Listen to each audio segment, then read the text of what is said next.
Okay, so I finally got around to watching the new Ted series on Peacock, and yep, it's as good as the people are saying. We're transported back to the year 1993 with a teenage John Bennett and his one and only good friend, Ted, seeing their early adventures in life before the two films' time periods in the 2010s. John is seen attending his days in high school in the first episode, with Ted just sitting at home doing nothing after his newly intriguing fame days have come to a close. Well, not necessarily doing nothing at home, as he's seen causing trouble and bringing in these ladies to the Bennett household to the dismay of the father, Maddie Bennett, and also mother, Susan Bennett, respectively played by actor Scott Grimes and actress Alana Ubach, which, fun fact here, they are not the same actors of the parents being portrayed in the original Ted film from 2012. That original film's actors go to Ralph Garman and Alex Borstein, who you also may know as the voice actress of Lois Griffin from Seth MacFarlane's other body of work in Family Guy. Another interesting thing that you might note is that Scott Grimes is also the voice actor of Steve from American Dad, another work of Seth's. But yeah, we're introduced to John's parents here, and then are also introduced to one of his cousins, Blair Bennett, who is staying at home with them while she attends a college nearby. With her, we're immediately shown that she has a progressive and politically correct type of personality that isn't shy of speaking her mind during certain topics. Hey, are Mario and Luigi supposed to be midgets? Or Jesus Christ. Seriously?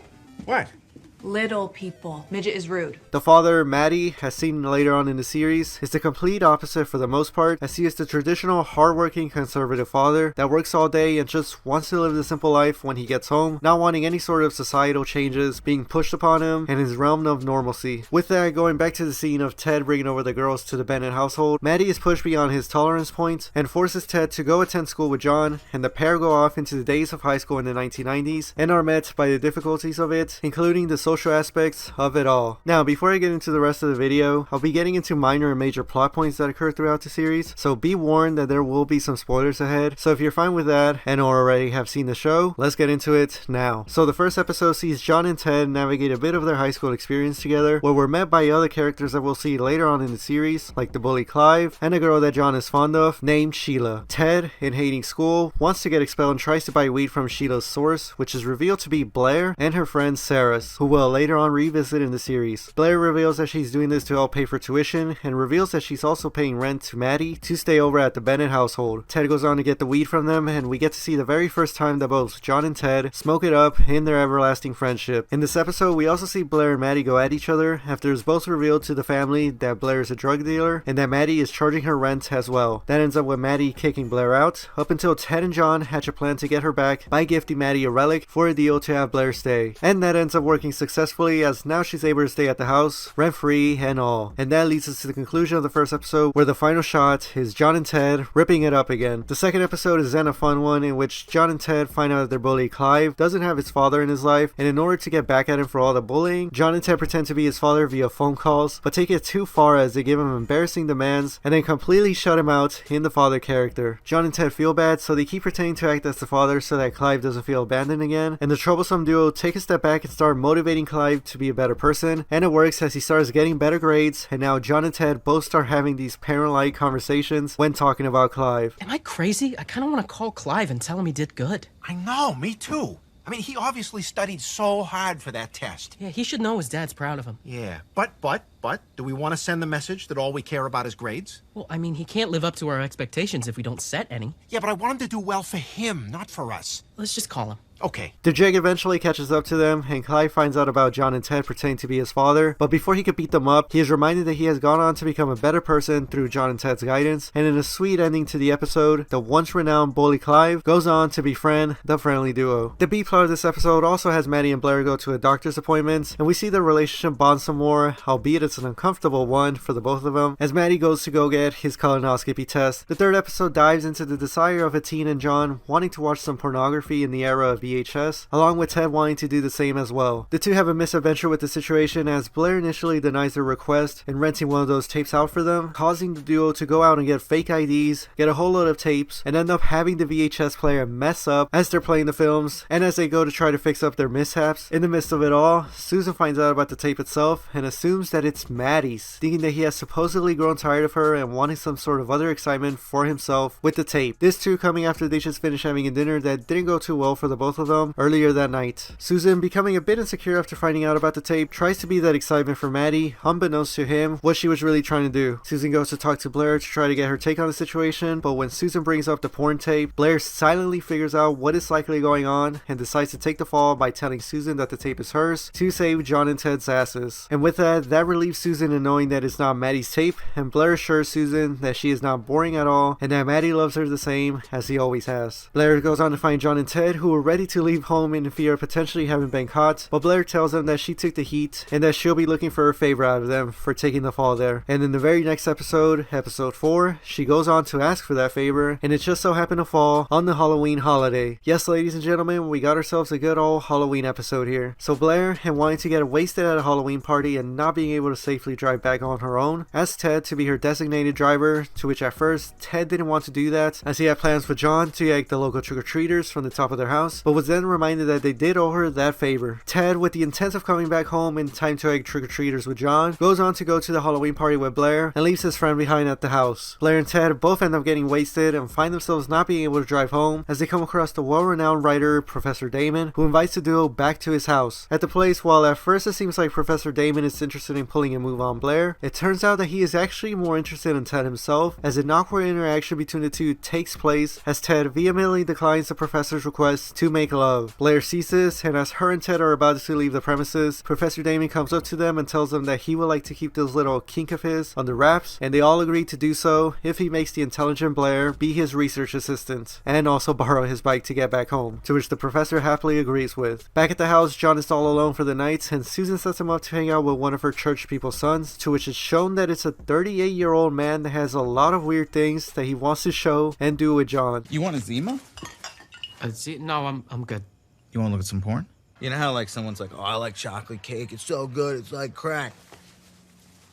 This is actually crack. It later turns out the guy wasn't even the actual kid that was supposed to come over to the house, and that it was just some random 38-year-old guy that had made himself at home. As for egging the trick-or-treaters that night, earlier in the day, Maddie had got bitten by an ostrich, to which then the owner of the animal apologized and gifted Maddie some giant ostrich eggs, and John saw that and took this opportunity to just egg people on his own, and one of those that he got were Blair and Ted while they were on the bike. What they fall into were in agony. Ted went on to reveal that now being on the other side of the egging, that he felt bad for doing it to everyone else, and John seemingly agreed as well. Episode 5 follows the Halloween one, and it starts off with another family argument mishap where Blair recommends that Maddie and Susan go to marriage counseling, and after that fails from Maddie's uncooperative efforts, they decide to go to the neutral party in Ted, where he then becomes a therapist. The therapy session then comes around, and we all find out that Susan had originally wanted to become a teacher as a profession, and Blair becomes very enthusiastic about having Susan pursue that passion again. Susan opens up to it, and with John's request, becomes his teacher for the day as a substitute, and while she does a good job easing into it, one of the girl classmates decides to be disrespectful against Mrs. Bennett, and Ted comes out to Susan's defense and roasts the living daylights out of her. Listen, I think Susan's doing a terrific job, so I figured this is a good time to tell you. We all know about the nose job you had last year. You didn't fool anybody because we all remember before the surgery when you tried to kiss Danny Santucci and you poked his eye out. The roast goes on for a bit more, and after that scene had ended, the disrespectful girl ran out of the classroom crying and had Susan coming out to comfort her. A bit of humor was sprinkled in this comfort scene, but it ended up showing that Susan was more of a people type person and wanting everyone to feel good about themselves, more so than wanting to become a teacher as she had originally wanted to in the past. And with that realization, Susan decides to call it quits as a teacher, even though she did a good job, as she felt more happy just being the way she has been as the caring housewife at the Bennett household. Next up on the show was episode 6, and this one was one of the more, I would say, episodes that many would find more appreciable, as it dives into a sensitive topic for a lot of folks out there, and it challenges the views of multiple characters in the show. So for this one, the episode begins with Blair's friend Sarah having to stay over for the Christmas holiday as her own holiday trip had gone cancelled. Maddie, while at first not being cool with Sarah staying over during a conversation with the family, decided to let her stay as he had gotten called out for usually being negative. And during that conversation, he was also reunited with one of his childhood toy trucks, whom he had named Dennis, and while sitting with the inanimate object on his own, ranting to it about how he feels like he should be respected more in the household, he later goes on to wish upon a shooting star later that night. The wish is then revealed to be that he wanted wanted someone to back him up in arguments, and that in turn led to the toy truck and Dennis to come alive, similar in the way that Ted came to be several years back. Only in this case, Dennis had the personality of a more extreme and more conservative idealistic view of Maddie's own beliefs. The two hit it off, and their views and comments frustrated the progressive thinking friends Blair and Sarah, and they head off to Blair's room to get away from Maddie and Dennis's rhetorics. Susan goes up to check on them, and this is when it's found out that Blair and Sarah are actually more than friends, as they're seen making out and revealed to Susan and the rest of the family that they are a couple, with Blair seeing herself as fluid in her sexuality. While the rest of the family didn't mind it that much, Maddie completely blows up on Blair and Sarah, with Dennis backing him up, and Blair feels disrespected enough to leave the room with Sarah. After some convincing from John, Blair goes down to try to talk to Maddie and opens up to him about her feelings, and while Maddie seems to be open to hearing out Blair's thoughts, Dennis continues to be disrespectful, and it has her leaving. Dennis confronts Maddie about why he didn't hold his ground at all against Blair, and then takes a shot at his son John, saying that he could see why John isn't the most masculine teenage son that he could be. Maddie has enough of Dennis's retorts and then decides to go talk to Blair, who's about to drive away with Sarah, and in a moment of human-to-human talk, Maddie apologizes for how he went about everything, and that it stemmed from how he grew up during his days, but that he will look past his prejudices, as Blair has been good company for the rest of the family, and he and himself wants to become a better uncle for her. Blair asks about Dennis, and Maddie comes to the conclusion that he has to get rid of him, and as both Maddie and Dennis come into an argument with each other about it, Dennis's hateful views is shown to come from him being attracted to men, as he comes out to Maddie as being gay at the end of their argument. Maddie becomes accepting of this, and him and the family say their goodbyes to Dennis, as the toy truck goes on to live out his own life with a new Pride Flag sticker on his back. This episode, while having those serious moments of topics taking place, also saw the B-plot of Ted wondering if he is Jesus, and those humorous moments being played out throughout the episode gave it some nicely comedic breaks for the overall runtime of about 40 minutes. And another small subplot that took place there that saw a resolution at the end was that Maddie had missed Susan's church choir solo and made up for it by gifting her a singing machine on Christmas, as him and the rest of the family, along with the now accepted Sarah, celebrated the holiday together as a happy group. So yeah, this episode had tons of things to go over with, as like I said before, it challenged the characteristic personalities of multiple characters and showed growth among them, which it would be interesting to see if they further explore the stories that were told here, along with the characters' ways of navigating life in the Ted universe. And after all of that was said and done for episode 6 there, we then move on to the 7th and final one of the first season, which was about John trying to lose his virginity. In the episode, he connects with Sheila's sisters Bethany and hits it off with her through having common interests. And even after having an incident on a dangerous first date, she still goes on to be fond of him. But in an attempt to impress her, John acts as if he has been with several girls in the past, which turns Bethany off from him. John then decides to not go that route anymore and goes on to be himself and reveals to her the truth about him being a virgin, and she does the same in telling him that she is one as well. They then go back to their place to try and go on to lose their virginities, but in the middle of it all, they get the breaking news and live update of O.J. Simpson's infamous car chase. This grabs the entire attention of Bethany, and thus her and John don't lose their virginities, much to his dismay. John goes back to his place to chill with Ted outside of their house, talking about their junior year coming to an end and what senior year may have in store for them. And as they're getting done talking about their anticipation in life with that in college, they are then interrupted by a loud crackling thunder. Jesus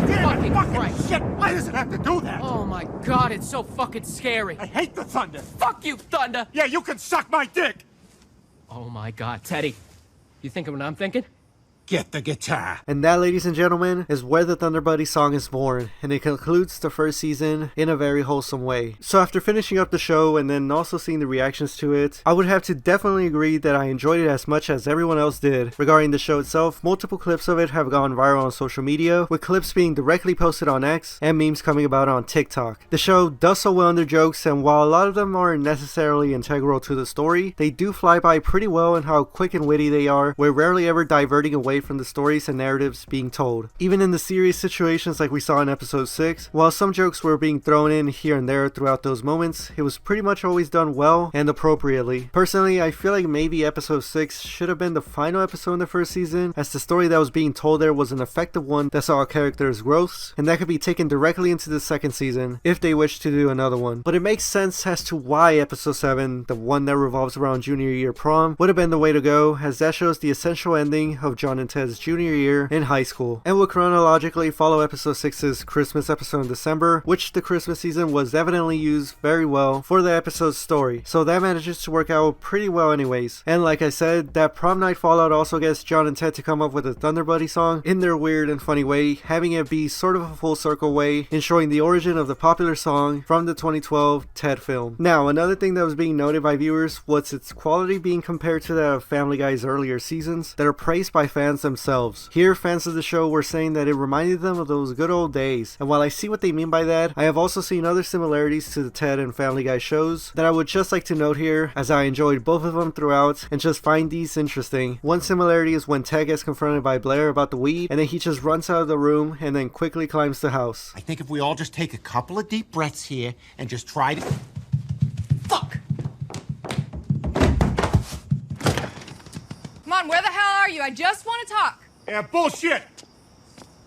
Why don't you come on down here and we can discuss the situation? No, because you're gonna come at me. That scene was done humorously well, just like when Peter beat up Chris's bully and then gets confronted by Lois about it. Peter, you get down from that tree this instant! No! You're gonna yell at me! Now, this next one isn't necessarily a comparison per se, but watching the scene in Ted's 5th episode where John and Ted go outside to play some street hockey in front of their house, it gave me PTSD of when Brian and Stewie did the same and, well, have Brian be ran over by a car. But later in that Ted episode, Ted goes on to roast that one girl that was dissing Susan as the substitute teacher, and that scene was pretty reminiscent of when Brian took Meg to prom and stood up for her by roasting the hell out of Meg's bully, Connie D'Amico. You see, Connie, you're popular because you developed early and started putting out when you were 12, but now you can't stand to look at yourself in the mirror because all you see is a whore. So you pick on Meg to avoid the inevitable realization that once your body's used up by age 19, you're gonna be a worn-out, chalky-skinned burlap sack that even your stepdad won't want. How's that? Am I in the ballpark? And you know, while we're talking about this scene from that Family Guy episode, the Ted show also managed to visually recreate that vibe and visual aspect when Blair accompanied Ted to the prom in the episode, as you can see right here. And hey, look, Blair even has a hip flask that Brian also usually tends to have on himself. And I'm sure there's more examples of Family Guy type scenes being shown here on Ted, probably much more subtle ones, but those are just some that came to mind that piqued my interest of Seth's works and ideas being brought to life with the Ted series. So, to answer the question as to what made this show work so well, I already explained a lot of intricacies that the first season has managed to show within it, but there is still some more to say. Like the fact that the show is rated MA for mature, it gives it a whole lot of freedom to work with and isn't restrained in its creativity and what they want to show and say. And that it's also helped in that the show is being streamed on Peacock, so there isn't a time constraint there where they either gotta cut down the episodes to a specific time frame or fill it up with random filler to reach per se time frame. The time they are allowed to have is evidently freeing, and like the MA rating, gives creative freedom and doesn't hold anyone or anything much back. With the episodes that they have also had, they generally line them up pretty well, as in the earlier episodes we're getting familiarized with each of the family members, their personalities and relationships with each other, while having some fun misadventures. And that prepares us well for the last few episodes where they dive into more complicated subjects. The Ted series on Peacock also benefits in the fact that many of us were already familiar with the Ted IP, as 2 full-length feature films have already been made about a decade ago, having tons of people out there already be familiar with the funny concept of a foul-mouthed and rebellious teddy bear just walking around living in the real world, with his best friend that brought him to life, school student outcast and later struggling adult, John Bennett. That decade-long drought of Ted content in our world was also yearned by many Ted and Seth MacFarlane fans to have something new. And you know, I would even say that Family Guy's recent pop in popularity from places like TikTok and, dare I say it, Fortnite was helpful in bringing some hype to the Ted series, as Seth's work is sought out after by fans of that type of humor. And also, it helps the show out a lot to see that the CGI of Ted himself is very well made and done throughout the majority of when he appears on screen. And regarding the technology being used in the show, also saw that they're using this newer program thing called View Screen, where it helps them out a lot in production during the filming of the scenes. And it also helped that it was revealed that the cast members were given a life-size teddy bear of Ted a few months before shooting to get used to talking to him at that size and such. And one thing that the John Bennett actor Max Burkholder did was, well, let's hear him explain. My strategy was I taped my phone to his forehead